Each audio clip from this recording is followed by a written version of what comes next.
મહત્વના સમાચાર રાજકોટના જેતપુર પાસે બે કાર અથડાતા 4ના મોત થયા છે। સરદાર ભૂપગઢ રોડ પર બે કાર અથડાતા આગ લાગી છે, જેમાં 4 લોકોના મોત થયા। બંને કારમાં આગ લાગી હતી અને પ્રાથમિક સ્તરે 4 લોકોના મોતના અહેવાલ છે। ઘટના સ્થળે રાજકોટથી ફાયર બ્રિગેડની ટીમ પણ પહોંચી હતી અને આગ પર કાબુ મેળવાયો હતો।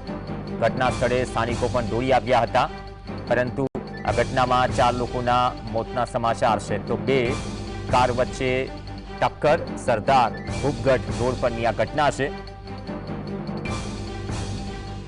નવી અપડેટ પ્રમાણે 3 લોકોના મોતના સમાચાર છે। માહિતી સ્પષ્ટ નથી, પ્રશાસન દ્વારા માહિતી મળે તે બાદ ખ્યાલ આવી શકે છે, પરંતુ આ ઘટનામાં શું અપડેટ છે, વધુ અપડેટ સાથે લખીરાજસિંહ ઝાલા જોડાશે, અમારા સહયોગી। લખીરાજ, કઈ રીતે આ ઘટના બની અને અત્યારની હાલની સ્થિતિ શું છે? આપને જણાવી દઉં કે આ સમગ્ર ઘટના રાજકોટ ભાવનગર હાઈવે ઉપર આવેલા સરદાર નજીક આ બનવા પામી હતી। ભૂપગઢ નજીક છે તે એક બાદ એક જે અચાનક સામે સામે કાર આવી જતા જે કાર છે તે સળગવા લાગી હતી। ઘટના સ્થળે જો વાત કરવામાં આવે તો 3 જેટલા ભડકું થઈ ગયું હતું, ત્યારે 4 લોકોના હાલ તો મોતના સમાચાર છે તે મળી રહ્યા છે। પરિવારજનોએ પુષ્ટિ કરી છે તમામની।